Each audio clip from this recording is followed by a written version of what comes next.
నాతో పాటు మధ్యపల్లి మాజీ జెడ్పీ చైర్పర్సన్ పుట్టమ్మద్ ఉన్నారు అండ్ అనిల్ రేవర్తి గారు ఉన్నారు కాంగ్రెస్ నుంచి బీఆర్ఎస్ నుంచి. సో మీకు అప్పగిస్తే మీరు తేల్చలేకపోతున్నారు, మీరు వాళ్ళు కుమ్మక్కయ్యే తేల్చలేకపోతున్నారు. ఈరోజు ఎన్డీఏసీ రిపోర్ట్ ఆధారితంగానే ప్రాజెక్ట్ అనేది అక్కడ హోల్డ్లో ఉంది. ఇది వాళ్ళ వర్షన్ కాంగ్రెస్ది. రైట్, మీరేం చెప్తారు? మొత్తానికైతే ఇంకా 2 సంవత్సరాలు ఇంకా 3 సంవత్సరాల దగ్గరకు వస్తుంది. ముఖ్యంగా ఇద్దరికి ఈరవత్రి అనిల్ గారికి అండ్ పుట్టమ్మద్ గారికి డిబేట్ లో పాల్గొన్నందుకు ప్రత్యేకంగా నాయక నమస్కారాలు. రెండోది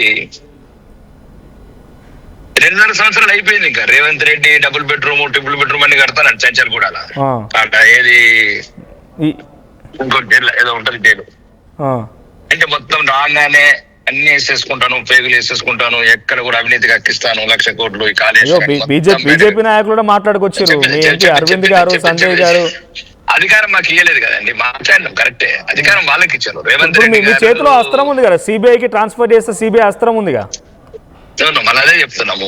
జరిగిన డిస్కషన్స్ ఏంటంటే నిన్న మొన్న చూస్తున్నాను ముఖ్యమంత్రి గారి, నిన్న ఈ రోజు హరీష్ రావు గారిని చూస్తున్నాను. ఆయన ఆర్థిక ఉగ్రవాదులు అంటున్నాడు, ఏదో క్రిమినల్స్ అంటున్నాడు ఈయన హరీష్ రావు గారు. మొత్తానికి ఇద్దరికిద్దరు ఒకటైనరు. తెలంగాణ ప్రజలకు శటకోపం పెడుతుంది. ఇది ఇట్లనే డ్రాగాన్ చేస్తారు. కానీ మీరు చూడండి ఎట్లయితే ఘోష్ గారి కమిటీ అనుకుంటా, వాళ్ళ కమిటీ అనుకుంటా, ఏదో అసెంబ్లీలో కూడా మాకు మొత్తం మొన్న కూడా చెప్పినాము ఇంటర్వ్యూలో. అంటే మొత్తం అది మాకు కొద్దిగా ఒక పార్ట్ వరకు ఇస్తేనే అది ఇంకా అక్సెప్ట్ చేయలేదు. ఎందుకంటే అవినీతి జరిగిందంతా ఒక వెర్షన్ లో ఇలా ఒక చిన్న 9,000 కోట్లతో ఇచ్చారు. వాళ్ళు అంటుంది ఏంటంటే బీజేపీ బీఆర్ఎస్ ఒకటని కాంగ్రెస్ అంటది, లేదు కాంగ్రెస్ బీజేపీ ఒకటని బీఆర్ఎస్ అంటారు. మీరు ఎవరి వైపు ఉన్నారు? మీ చేతికి అస్త్రం వచ్చింది, ఎవరి వైపు కాదు, నిజాయితీగా ఉంటామో నిరూపించుకోండి. అది ఒకటైతే 2 అయితే ఒకటి. ఈ దేశంలో ఎవరైనా నమ్ముతారా బీజేపీ కాంగ్రెస్ ఒకటంటే? అంటే బీఆర్ఎస్ బీజేపీ అంటే ఒకటి నమ్ముతారా? బీఆర్ఎస్ కూడా ఇంతవరకు ఎప్పుడు 2004 లో వాళ్ళతోనే కలిసి పోటీ చేశారు. 2014 తెలంగాణ ఏర్పడిన తర్వాత కూడా కాంగ్రెస్ శాసనసభలందరినీ వాళ్ళు తీసుకున్నారు. మెడ్జి చేసుకున్నాడు బీఆర్ఎస్ అధ్యక్షుడు. తర్వాత బీఆర్ఎస్ ఓడిపోయి కాంగ్రెస్ వచ్చిన తర్వాత బీఆర్ఎస్ లకి ఎమ్మెల్యేలను వీళ్ళు తీసుకున్నారు. ఆ 2 ఒకటి అని తెలంగాణ ప్రజలకు మొత్తం తెలుసు మనవచ్చు. సరే, ఇప్పుడు కాళేశ్వరం గురించి చెప్పండి. కాళేశ్వరం అనేది నిరుపయోగంగా ఉండిపోయింది. సో అది నీళ్లు ఒడిసి పట్టడానికి లేదు, నీళ్లు రివర్స్ పంపింగ్ చేయడానికి లేదు. ఒక నిరుపయోగమైనటువంటి ప్రాజెక్టుగా రేవంత్ రెడ్డి ప్రభుత్వంలో ఎన్డీఎస్ఏ రిపోర్ట్ ఆధారితంగా ఉండిపోయింది. ఇప్పుడు ఎన్డీఎస్ఏ మీ పరిధిలోకి వస్తుంది, కేంద్ర పరిధిలోకి వస్తుంది. త్వరగా రిపోర్ట్ ఇస్తారా, లేకుంటే గతంలో జరిగిన అవినీతిని బయటికి తీస్తారా? ఇది మీ చేతిలో ఉన్నది. మీ ఇనిషియేషన్ ఏంటి? 8 మంది ఎంపీలు ఉన్నారు, 7 ఎమ్మెల్యేలు ఉన్నారు. మేమే ఇప్పుడు ఈ 2 పార్టీల కన్నా ఎక్కువ మేమే రాష్ట్ర ప్రభుత్వానికి చెప్తున్నాము. రాష్ట్ర ప్రభుత్వంలో ఉన్న పెద్దలకు ముఖ్యమంత్రి గారు కావచ్చు, నీటిపారుదల శాఖ మంత్రి గారికి చెప్తున్నాము. వెంటనే మేడిగడ్డ మొన్న కూడా మా కల్నల్ కౌశల్ ఉన్నాడు, మొత్తం ప్రత్యేకంగా పంపించినాం, ఆర్మీ కూడా పంపించినాం అక్కడికి. ఫస్ట్ మీ మధ్యాహ్నం ఏదైతే లోపాయికార ఒప్పందం ఉందో పక్కన తెలంగాణ ప్రజలకు వదిలేద్దాము, తర్వాత ఇంకెవరు చట్టపరంగా చర్య తీసుకుందాము. ఫస్ట్ తెలంగాణ ప్రజల మొత్తం ఒక జీవనాడి అయినా ఏదైతే కాళేశ్వరం ఉందో అనుకుంటున్నాము, 1,00,000 కోట్లు అయితే పెట్టినాం కదా. మంచి వచ్చాడు, సంవత్సరం 10,000 కోట్లు అప్పు అయితే అడ్డైతే కడుతున్నాము. ఇప్పుడు ముఖ్యమంత్రి గారు కూడా నిన్న 33,000 కోట్లు కట్టినాము, చుక్క నీరు లేకుండా అన్నారు. అంటే 33,000 కోట్లు, జిల్లాకు 1,000 కోట్లు, 33 జిల్లాలు కదండి. అంటే అనవసరంగా 33,000 చుక్క నీరు లేకుండా కట్టమని ముఖ్యమంత్రి గారు అన్నారు. కాబట్టి మేమే అంటున్నాము, తెలంగాణ ప్రజల మీద అప్పులు తెచ్చుకుంటా ఉన్న ఆదాయం అంతా ఇటు అప్పులు కట్టుకుంటూ పోతే ఆ నీరు ఎటువంటి ఆ ప్రాజెక్టు ఉపయోగపడకపోతే తెలంగాణ ప్రజలకు బాగా ద్రోహం చేసినట్లు అవుతుంది. దయచేసి రాజకీయ విభేదాలు ఎన్నికలలో చూసుకుందాము, ఎన్నికల సంగ్రామంలో చూసుకుందాము. ఇప్పుడు ఇమ్మీడియట్లీ దాన్ని రిపేర్ చేయమని చెప్తున్నాం. మేమే మేడిగడ్డ మేమే పంపిస్తున్నాం అధికారులను కూడా. నేషనల్ కమిటీ ఎటువంటి సహాయ సహకారాలు కావాలన్నా కేంద్రం సిద్ధంగా ఉన్నది. ఎటువంటి ఈ రోజు కదా ఎట్లంటే ఇప్పుడు ఈ రోజు సుమారు ఏది సింగరేణికి ఎట్లయితే 65,000 కోట్ల బెనిఫిట్ ఎట్లా చేసినామో తెలంగాణ గురించి పార్టీలకు అతీతంగా చెప్తున్నామండి. ఈ పార్టీలు ఏదన్నా ఉంటుండొచ్చు, రకరకాల రాష్ట్రం ముఖ్యము, రాష్ట్ర ప్రజల భవిష్యత్తు ముఖ్యం. కాబట్టి రాష్ట్ర ప్రభుత్వం ఇది రాజకీయ క్రీడగా చేయకుండా సీరియస్ గా ఏదైతే కేంద్రంలో ఉన్న నిపుణులు ఇచ్చిన కమిటీ రిపోర్టు సలహాలు ఏదమన్నా ఈ మేడిగడ్డ రిపోర్ట్ అంత ప్రత్యక్షంగా కూడా చూశారు. మొన్న ఉత్తమ్ కుమార్ రెడ్డి గారు వెళ్ళారు, ఆర్మీకి సంబంధించిన కర్నల్స్ కూడా వచ్చారు. కాబట్టి ఇమీడియట్లీ వర్క్ మొదలు పెట్టండి. రాజకీయ అంటే ఎన్డీఎస్ఏ రిపోర్ట్ రావాలి కదా, వర్క్ మొదలు పెట్టాలంటే రాత్రి ఫినిష్ చేసేది కాదు కదా. అది కాంగ్రెస్ చాలా క్లియర్ గా చెప్తుంది, we stick on NDSA report, national dam safety authority ఇచ్చే రిపోర్ట్ మీదనే మేము స్టిక్ ఆన్ అయి ఉన్నాము. అవన్నీ కంప్లీట్ గా రిపోర్ట్స్ వచ్చినాయండి. రిపోర్ట్స్ వచ్చినాయి, అధికారులు మాట్లాడుతున్నారు, తొందర చేయమంటున్నాము. మేము చేయమంటున్నది మేమే ఫోర్స్ చేస్తున్నాం సెంట్రల్ నుంచి. మీకు ఎటువంటి సహాయకారాలు కావాలన్నా అంటే వీళ్ళకి ఏంటంటే ఒకరినొకరు విమర్శించుకోవడానికి ఆట కావాలా, తెలంగాణ ప్రజల్ని డైవర్షన్ చేయాలి పాలిటిక్స్ లో. ఇప్పుడు చెయ్యాలనుకుంటే ఎట్లా చేయొచ్చు అంటే పక్కన పెడతాం, తర్వాత మాట్లాడదాం. ఇప్పుడు అంత ఇష్యూ కాకుండా ఫస్ట్ ఏదైతే మేడిగడ్డ కావచ్చు ఇంకా సందేలా కావచ్చు కొన్ని ఇంకా స్ట్రెంత్ అవన్నీ అయితే రిపేర్స్ ఉన్నాయో ఇమీడియట్లీ చేయండి, మీరు యుద్ధ ప్రతిపాదన చేయండి. ఇప్పుడు రిపోర్ట్ వచ్చింది, రెడీగా ఉన్నది, రిపేర్ కోసం వెయిటింగ్ అంటారు బీజేపీగా. అధికారులు కూడా వచ్చారు, సెంట్రల్ గవర్నమెంట్ అధికారులు వచ్చారు, ఆర్మీ కళ్ళకి పేరు కూడా ఉంది, నాకు నోట్లో రావట్లేదు. ఒకసారి నేను కాంగ్రెస్ వర్షం కూడా తీసుకుంటాను. అనిల్ గారు, అన్ని రిపోర్ట్స్ సిద్ధంగా ఉన్నాయి, మేము అన్ని రకాల సహాయ సహకారాలు అందిస్తున్నాం, అధికారులు కూడా వచ్చిర్రు, త్వరగా రిపోర్ట్ ఏమంటారు దాని రిపేర్ వర్క్ చేయండి, ఇది బీజేపీ వర్షన్, మేము సహకరిస్తున్నాం సంపూర్ణంగా అంటున్నారు. రిపోర్ట్స్ ఇచ్చిన తర్వాతనే కదా రిపేర్ వర్క్స్ ఎలా చేయాలి, ఏం చేయాలన్నది అక్కడ కాంట్రాక్టర్ ఇంజనీర్స్ డిసైడ్ చేస్తారు కదా, ఏం చేయాలని వాళ్ళు ఇస్తారు కదా బేస్డ్ ఆన్ ద రిపోర్ట్స్. ఎక్కడెక్కడ కరెక్షన్స్ ఎక్కడెక్కడ ఫిక్సెస్ చేయాలన్నది దానికి టైం పడుతుంది కదా. వీళ్ళలాగా 2016లో మొదలుపెట్టి 2019లో ఇనాగ్రేషన్ చేసి ఆగమాగం చేస్తే కమిషన్ల కోసం ఏ విధంగా ఎంత లోపభూయిష్టంగా కన్స్ట్రక్షన్ ఉండేదో మనం చూసినాం కదా. ఇప్పుడు వేలాది కోట్లు అంటే లక్ష కోట్ల పైన ఖర్చు అయితే ఈ 3 పంప్ హౌస్లకు 35,000 కోట్ల రూపాయలు ఆవిరి అయిపోయినాయి కదా. మరి ఆ విధంగా ఆవిరి కావాలన్నా, ఆ విధంగా మళ్ళీ లోపభూయిష్టంగా కట్టి మళ్ళీ ప్రమాదాలను తెచ్చుకోవాలన్నా. సరే, ఈ రోజు ఒక పిల్లర్ గుంగింది కాబట్టి ఆ లోపం బయటపడితే రిపేర్ చేస్తున్నారు. మీకు ఇంకో అనుమానం కూడా ఉన్నది కదా, ఎన్డీఎస్ఏ రిపోర్ట్ చెప్పింది కన్స్ట్రక్షన్ లోపాభూయిష్టంగా జరిగిందా, ఒక్క పిల్లరే లోపాభూయిష్టంగా జరిగిందా, మిగిలినవి కూడా ఉన్నాయా? మీ రిపేర్ వర్క్ లో మిగిలినవి కూడా ఉంటాయా, ఏమన్నా ఇంక్లూడ్ చేస్తారా? ఒకటండి మనోజ్ గారు, నేను మొదటి నుంచి చెప్తున్నా, I'm not an irrigation secretary. నా దగ్గర రిపోర్ట్ లేదు, నేను మొత్తం చదవలేని రిపోర్టు. నేను కూడా పేపర్ లో చూసిందో లేకపోతే నేను రీసెర్చ్ చేసింది నేను ఇక్కడ చెప్తున్నాను చాలా క్లారిటీతోని.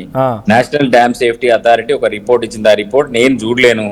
బట్ ఓవరాల్ గా అయితే రిపోర్ట్ లో ఇప్పుడు రిపేర్స్ అయితే చేయాలి, రిపేర్స్ చేస్తున్నారు. రిపేర్స్ అయిన తర్వాత అది మళ్ళీ function, it will become functional. అంటే ఈ వర్షాకాలానికి అయితే నీళ్ళు ఒడిసి పట్టే అవకాశం అయితే లేదు. ఒకటి మనోజ్ గారు, ఒక లాజిక్ వచ్చి సింపుల్ లాజిక్ అంటే, రాకేష్ రెడ్డి గారు ఉన్నారు, ఇక్కడ మధు గారు ఉన్నారు. ఈవేళ కాంగ్రెస్ ప్రభుత్వం మేము అధికారంలో ఉన్నాం. ఒకవేళ నీళ్లు పంపు చేయగలిగితే ఎవరికి లాభం అండి? రైతులకు. రైతులు ఎవరండి? ఈ రాష్ట్ర రైతులు, ఈ తెలంగాణ రైతాంగం, వాళ్ళకి లాభం కదా. మాకేం ఇవ్వలేదు అనుకో నష్టం. ఒకవేళ నిజంగా ఇవ్వాల్సి వస్తే అంటే ఇచ్చే పరిస్థితిలో ఉండి ఒకవేళ డ్యామ్ చాలా బాగా. అనిల్ గారు, ఒకటే డౌట్ ఇక్కడ హరీష్ రావు గారు కానీ లేకుంటే బీఆర్ఎస్ పార్టీ మాజీ మంత్రులు మధు గారు కూడా చెప్తున్న మాట ఏంటంటే, ఆ మేడిగడ్డ బ్యారేజ్ దాకా అవసరం లేదు, కన్నపల్లి పంప్ హౌస్ నుంచే మనం పంపు చేయొచ్చు అంటున్నారు. అది బీఆర్ఎస్ పార్టీకి సాధ్యమైంది, బీఆర్ఎస్ పార్టీ ఆలోచనలో అది సాధ్యమైంది. కాంగ్రెస్కి ఎందుకు ఆచరణ రూపం దాల్చట్లేదు, మీకెందుకు సాధ్యం అవ్వట్లేదు? వాళ్ళు చేసి చూపెడతామంటున్నారు. Why don't you try? Congress పార్టీకి ఎందుకు సాధ్యం అవ్వట్లేదు? ముఖ్యమంత్రి గారు అదే అంటారు కదా, ఇప్పుడు చేసి చూపెడతామని అంటున్నారు కదా. వారం రోజులు మీకు ఇస్తామని చెప్తాం, వారం రోజులు కాదు మీకు 3 ఏళ్ళు ఇస్తామని అంటున్నారు కదా. రండి అసెంబ్లీకి రండి, ఎట్లా చేస్తారో ప్రజలకు తెలియజేయాలి కదా. ఊరికేనే పోయి నేను చేస్తా అంటే నడవదు కదా. అసెంబ్లీకి రండి, అసెంబ్లీలో చర్చిద్దాం. అసెంబ్లీలో చర్చించిన తర్వాత అది శ్రేయస్కరం అయితే ముందటికి పోతారు, శ్రేయస్కరం కాదనుకోండి ఎన్డీఎస్ఏ పర్మిషన్ అయితే కావాలి కదా. ఇక్కడ మనం పంప్ చేయాలన్నప్పుడు NDSA report, based on the NDSA report, దాన్ని బట్టి అందుకే చర్చకు ఎందుకు రావట్లేదు, ఊరికే గాలి మాటలు ఎందుకు మాట్లాడుతున్నారు అని అంటున్నా నేను. రైట్, ఒక్కసారి మధు గారు మీరు కంక్లూజన్ చేయండి. మీకు సాధ్యం అవుతుంది వారం రోజుల్లో, వాళ్ళకి సాధ్యం కాదా అని అడిగితే వాళ్ళు 3 సంవత్సరాలు ఇస్తామంటున్నారు మీకు. మధు గారు మీకు 3 సంవత్సరాలు ఇవ్వడానికి సిద్ధంగా ఉండమంటుంది కాంగ్రెస్ పార్టీ ప్రభుత్వం. మనోజ్ భాయ్ వినపడుతుంది, కంక్లూడ్ చేయండి. అనిల్ అన్న చూస్తే నాకు జాలి కలుగుతుంది ఒక అంశము. రెండో అంశం ఏంటంటే, అనిల్ అన్న మీరు దయచేసి ఇంకోసారి, ఇంత తక్కువ సమయంలో మీ పార్టీ ఇంత ఘోరంగా విఫలమై ప్రజలలో తిరస్కరించబడతా ఉన్నా కూడా మీరు రాళ్లతోడు కొడతారు, ఊరేస్తా అని ఆ రేవంత్ రెడ్డి మాటలు మీరు మాట్లాడకండి అన్న, చులకన కాకండి. ఇప్పుడు మీకు ఇంత తక్కువ సమయంలో ఊరేసుడు కాదు, రాళ్లతోటి కాదు, ఇంకేమిటితోటి కొట్టినా తక్కువ అని ప్రజలు చూస్తా ఉన్నారు, ఒక అంశము. రెండో అంశం ఏంటంటే, ఎంతసేపు ఎన్డీఏసీ అది లేని మీరు అన్నది వింటలేరా? మీరు ఏం చేస్తలేరేగా? కాళేశ్వరం నుంచి నీళ్ళు ఇవ్వకండి. మధు గారు వాళ్ళు ఇప్పుడు ఏమంటారు అంటే, మీరు డిపిఆర్ ని ఫాలో కాలే, ఎన్డీఎస్సీ రిపోర్ట్ ని ఫాలో కాలే, అందుకే ఇది కుంగిపోయింది, మళ్ళీ మమ్మల్ని అట్లే చేయమంటారా అని అడుగుతున్నారు. మీరు ఏది ఫాలో కాలేదు కాబట్టి ఇట్లా జరిగింది పరిస్థితి. చెప్పండి ఇప్పటి వరకు ఇంకెన్ని రోజులు మీరు అబద్ధాల మీద బతుకుతారు? ఎన్ని రోజులు మీరు కరప్షన్ అని చెప్తారు? అసలు ఆకాశం నుంచి భూమి వరకు చేసిన కరప్షన్ ఏకైక పార్టీ కాంగ్రెస్ పార్టీ కరప్షన్ గురించి మాట్లాడితే ఎట్లా భాయ్ సాబ్? ఆకాశంలో దోపిడీ, భూమిలో దోపిడీ, నీళ్లలో దోపిడీ, అన్నిట్లలో దోపిడీ చేసిన పార్టీ కాంగ్రెస్ పార్టీ ఈ ప్రపంచంలో.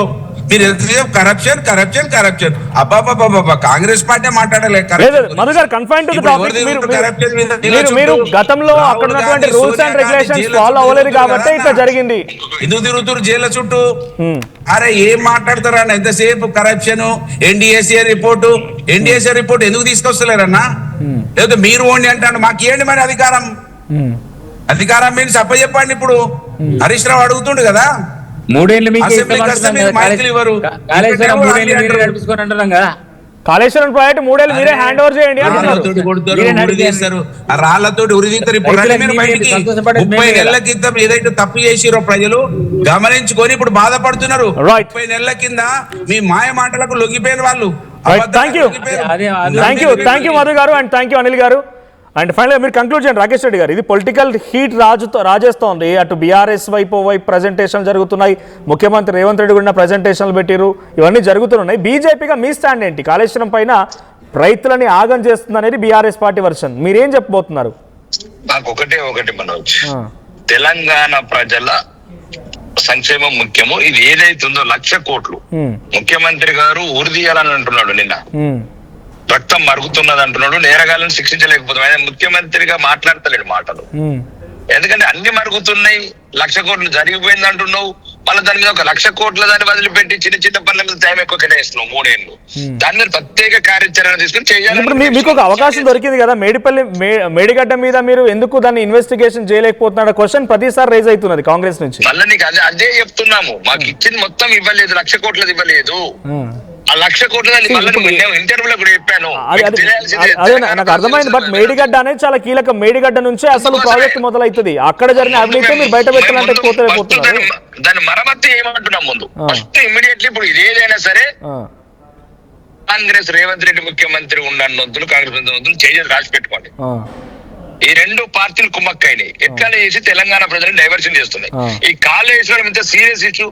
సీఎం గారు 3 ఏళ్ల తర్వాత ఇప్పుడు ఉరి పెట్టాలన్నది పెట్టలేకపోతున్నారు. 1,00,000 కోట్లు వృధా అయింది, ఏం చేయలేకపోతున్నారు. పూర్తి స్థాయి విచారణ మీకు ఇచ్చేంత వరకు విచారణ ముందుకు సాగదైతే మీరు అదే స్టిక్ ఆన్ అయ్యారు. విచారణ వేరు, దాని మరమ్మతులు వేరండి. మరమ్మతులు కాంగ్రెస్ పార్టీ అధికారంలో ఉంది, ఎలాంటి వాళ్ళు చేయడానికి సిద్ధంగా ఉన్నారు. నడుస్తుంది, ఏం నడుస్తుందో చెయ్యదు. మీరు చూడండి, చెయ్యదు. కాంగ్రెస్ చెయ్యదు. కాంగ్రెస్ కూడా అంతే. వాళ్ళేదో కమిషన్ల గురించి కంటారా, కమిషన్ల సగం గురించి చూస్తున్నారు. అదేదో తేడాలు వస్తున్నాయి. కమిషన్ సరిగ్గా బాధ్యత తీసుకుని మీరు కూడా విచారణ చేయకుండా ఆగిపోవడానికి ఏమైనా సంబంధం ఉందా కమిషన్ కి? లేదు, మళ్ళీ మొత్తం ఇస్తే రేపు మొదలు పెడతాం. మళ్ళీ మీకు అదే చెప్తున్నాను, మనం ఇన్వెస్టిగేషన్ డిఫరెంట్, విచారణ నుంచి డిఫరెంట్, మరమ్మతులు నుంచి డిఫరెంట్. మరమ్మతులు నీకు 33,000 కోట్లు చుక్క నీరు లేకుండా కట్టిన తర్వాత ఎందుకు పోతున్నారు అక్కడికి? చూద్దాం సార్, మీరు అంటున్నట్టుగా చేయరు మరమ్మతులు అంటున్నారు. చూద్దాం, చేయకపోతే definite Congress party has to be answerable to the Telangana public answerable గా ఉండాలి. మేము అన్ని రకాలుగా సహకారం అందిస్తాం. మీకు ఏ డిపార్ట్మెంట్ కావాలంటే ఆ డిపార్ట్మెంట్ ఇస్తాం. ఎంత టెక్నికల్ టీం కావాలంటే టెక్నికల్ టీం ఇస్తాం. అన్ని రకాల సహాయ సహకారాలు అందిస్తాం. కాళేశ్వరాన్ని మరమ్మతులు చేసి ముందు. Good afternoon. Right, thank you Rakesh Reddy గారు. సో మొత్తంగా ఇది బీజేపీ నేత రాకేష్ రెడ్డి గారి వర్షన్. అండ్ థ్యాంక్ యూ పుట్టా మధు గారు, అండ్ థ్యాంక్ యూ అనిల్ ఎరవర్తి గారు. ఇది పొలిటికల్ రాజకీయం మొత్తం కూడా, అంటే ఒక హీట్ వేవ్ మొత్తం కొనసాగుతుంది. వర్షాకాలం స్టార్ట్ అయింది, కొంత వాతావరణం చల్లబడ్డా కూడా కాళేశ్వరం చుట్టూ ఉరిదీయాలనే స్టేట్మెంట్ కూడా పాస్ అవుతున్నాయంటే